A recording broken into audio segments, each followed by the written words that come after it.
हमारे भाग्य में ये भक्ति नहीं थी, लेकिन हमारे पिछले जन्मों का ही कोई कर्म फल ऐसा रहा कि जिससे हम संत रामजी महाराज की शरण में आए। कैसे आए आप उनकी शरण में? सर मैं एक मंदिर में जाता था, वहाँ पे मैं सावन के महीने में जो है शिव पुराण पढ़ता था, और वहाँ पे थोड़ा भक्ति जो भी शिव की आराधना होती करते थे, तो वहाँ पे जो शिव के पुजारी थे वो वो भी गुरु बनाना चाहते थे। तो उन्होंने एक टीवी में जो ये आता है, ये स्लोगन आता है कि ज्ञान गंगा के विषय में आता था, तो उन्होंने कहा भाई एसएमएस करिए और ज्ञान गंगा आपको फ्री मिल जाएगी। तो उन्होंने एसएमएस करके वो ज्ञान गंगा फ्री में मंगा दी और वो अपने मंदिर में रख दी। तो उन्होंने कहा भाई किताब पढ़ के देखो, तो मैंने भी उनके साथ वो किताब पढ़ी। फिर उन्होंने कहा कि आपको कैसे लगे? मैंने कहा तो बहुत गजब का ज्ञान है, ऐसा ज्ञान हमने आज तक कभी नहीं सुना। तो बोला आप चलोगे, गुरु बनाओगे? मैंने कहा बिल्कुल, क्योंकि मैं इससे पहले भी 2 गुरु बना चुका था। पहले गुरु थे मेरे मतलब आशुतोष महाराज जी, दिव्य ज्योति शास्त्र संस्थान के, दिव्य ज्योति जागृत संस्थान के थे वो आशुतोष महाराज, और दूसरे थे मेरे हमारे जूना अखाड़े के जो है 1000 उमाकांत सरस्वती जी। तो कितने साल तक आपने आशुतोष महाराज की साधना की? आशुतोष महाराज के में उनमें कोई ऐसी भक्ति में दम नहीं था, जिससे कि मुझे वो 2-3 महीने में ही छोड़नी पड़ी। जो आप गायत्री परिवार से जुड़े हुए थे? जो मैं जूना अखाड़े से जुड़ा था, उन्होंने भी एक गायत्री मंत्र दे दिया था, उसमें भी कोई दम नहीं था, क्योंकि मैं पहले बहुत ज़्यादा नशा करता था, मीट मांस खाता था, इसका प्रयोग करता था, किसी में इस भक्ति में दम नहीं रहा कि मैं उसको त्याग सकूं, और घर में मेरा उल्टा मजाक होता था। सर जब आपने ज्ञान गंगा पुस्तक पढ़ी और आपकी इच्छा हुई कि आप भी संत रामपाल जी महाराज को अपना गुरु बनाना चाहेंगे, तो सर आप पहले से 2 गुरु बना चुके थे, आपको उन संतों में और संत रामपाल जी महाराज द्वारा बताई गई और संत रामपाल जी महाराज द्वारा दी गई ज्ञान में आपको क्या भिन्नता नजर आई? जी जमीन आसमान का फर्क है सतगुरु संत रामपाल जी महाराज के ज्ञान में और जो गुरु हैं जितने भी जगत में, उनसे बहुत जमीन आसमान का फर्क है। क्योंकि हमारे गुरुदेव संत रामपाल जी महाराज जो हैं, पूरे शास्त्रों को खोल के हमारे जो हॉली बुक्स हैं, वेद और खासकर गीता, और हमारे जो मुस्लिम भाइयों के जो धर्म ग्रंथ है कुरान, और बाइबल का जो है धर्म ग्रंथ है बाइबल, इन सबको खोल के दिखाते हैं। तो उससे हमें जो है ज्ञान का कि इससे बढ़कर कोई ज्ञान ही नहीं है दुनिया में। सर जब आप संत रामपाल जी महाराज की शरण में गए, उसके बाद आपको क्या लाभ मिला? सर मुझे सबसे पहला लाभ तो यह है कि मेरे जो मैं नशा मुक्ति करता था या अनाप शनाप जो मैं क्रियाएं करता सब उसका त्याग हो गया, और दूसरा मुझे सबसे बड़ा लाभ यह हुआ कि मुझे मोक्ष मार्ग मिला। बस बाकी जो है जो हम पहले जो मैं एक प्राइवेट काम करता हूँ, मैं इलेक्ट्रिशियन हूँ, और जो भी मैं काम करता था मेरी जेब में कोई पैसा नहीं, बहुत सारे काम करने के बाद भी पैसा नहीं बचता था। लेकिन जब से मैं सतगुरु रामपाल जी महाराज के शरण में आया, हमारी जेब में चाहे काम करें 24 घंटे जेब में पैसा रहता है, जिससे कि उससे हमें बहुत बड़ी खुशी होती है।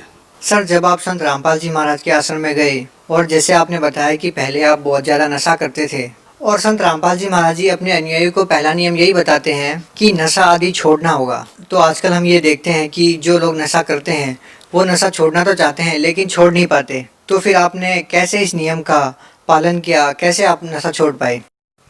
यही तो सतगुरु के महाराज की पहचान, सतगुरु जो होता है उसकी यही पहचान है कि उनके वचन में शक्ति होती है, और वो जो वचन से कहते हैं उसमें बड़ी शक्ति होती है। जैसे कि बिल्कुल उसको नशा को त्यागने में या जो हम बुराइयाँ करते हैं उसको त्यागने में कोई भी समय नहीं लगा, तत्काल हमने वो बुराइयाँ छोड़ दी और बिल्कुल अपने भक्ति मार्ग पर लग गए, क्योंकि परमात्मा ने ज्ञान ही ऐसा दिया है।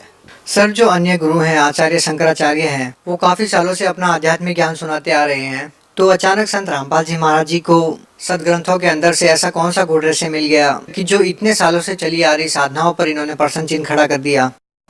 सर आपने बहुत अच्छा प्रश्न किया है। सर जब से परमात्मा ने ये सृष्टि बनाई है, तो सबसे पहले इस सृष्टि में दुनिया में जो है ये वेद ही परमात्मा ने ब्रह्म के श्वासों के द्वारा जो है उत्पन्न किए हैं, और वेदों में जो ज्ञान लिखा हुआ है वो बिल्कुल अथेंटिक ज्ञान है, पूर्ण परमात्मा का ज्ञान है। लेकिन सर कभी परमेश्वर की एक वाणी है, गुरबिन वेद पढ़े जो प्राणी समझे न सार रहे अज्ञानी। तो इन लोगों को कोई जीवन में कोई गुरु नहीं मिला जिससे कि ये मनमाना आचरण अपना करते रहे, जो हमारे लोक वेद के अनुसार जो है देवी भागवत पुराण है, विष्णु पुराण है, शिव पुराण, इन पे ही आश्रित रहे। सर जो लोग आज भी उन लोगों के पास फंसे हुए हैं, उन लोगों को आप क्या कहना चाहेंगे? सर मैं उनको तो ये संदेश देना चाहूँगा कि आप जो है सतगुरु रामपाल जी का ज्ञान सुनिए। साधना चैनल पे जो है 7:40 से और 8:40 तक जो है साधना चैनल पे जो है संत गुरु रामपाल जी का ज्ञान आता है, सत्संग आता है, उसको सुनिए और उस ज्ञान को अपने वेदों से, अपने पवित्र पुस्तकों से, वेदों से और गीता से मिलाइए। अगर वो आपको ज्ञान वेदों से नहीं मिलता, उन्हें नहीं मिलता है, तो आप उसको समझना कि ये ज्ञान सही नहीं है। और अगर वेदों से मिलता है, गीता से मिलता है, तो समझो वो वही सबसे अच्छा ज्ञान है, और बाकी सब ज्ञान जो है वो रिजेक्ट है। सर सभी धर्मगुरु ऐसा बताते हैं कि जो वो भक्ति बताते हैं वो शास्त्रों के अनुसार है, तो एक आम भगत कैसे निर्णय करेगा कि कौन सही बता रहा है और कौन गलत बता रहा है? सर जो लोगों को चाहिए कि जितने भी हमारे शंकराचार्य, गुरुदेव, ब्राह्मण, पंडित जो भी हैं, इनके शास्त्रों को पढ़ें, इनके ज्ञान को पढ़ें और फिर उसे अपने शास्त्रों से मिलाएं। अगर उनका ज्ञान हमारे शास्त्रों से, पवित्र ग्रंथों से मिलता है तो ठीक है, अगर नहीं मिलता है तो फिर आप उसको जो है बिल्कुल उसको रिजेक्ट करिए और उसको अपने जीवन में न उतारें। सर, जो भक्त आत्माएं संत रामपाल जी महाराज से जुड़ना चाहते हैं वो कैसे जुड़ सकते हैं?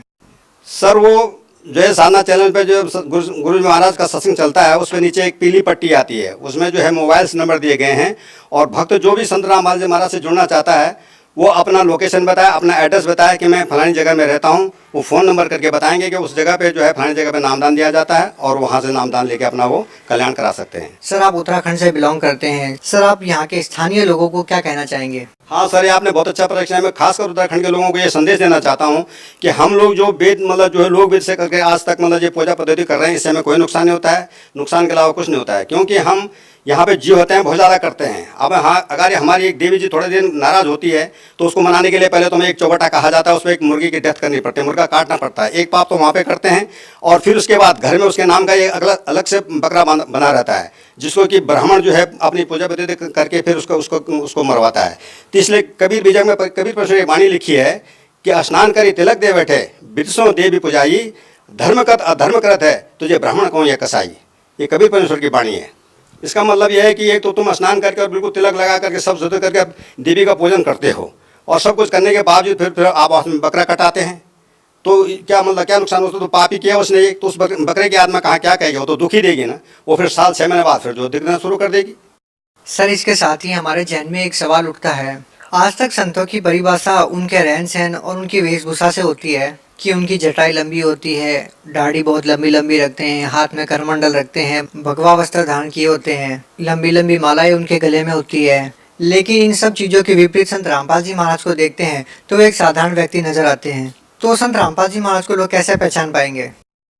तो यही तो सर हमारा जो ये दुनिया है या जो ये जन समाज है इसी से भ्रमित हो गया है, क्योंकि इनको तो जो साधु संत जो है लीले पीले वस्त्र पहनते हैं उनको ही ज़्यादा मतलब जो है साधु संत मानते हैं और आम साधारण आदमी को चाहे उसको कितना ही ज्ञान हो, पूर्ण परमात्मा की वो सामने ना आ जाए, ये उनको जो है ज्ञानी नहीं समझते या सदगुरु नहीं मानते हैं। बहुत बहुत धन्यवाद सर। सत साहेब।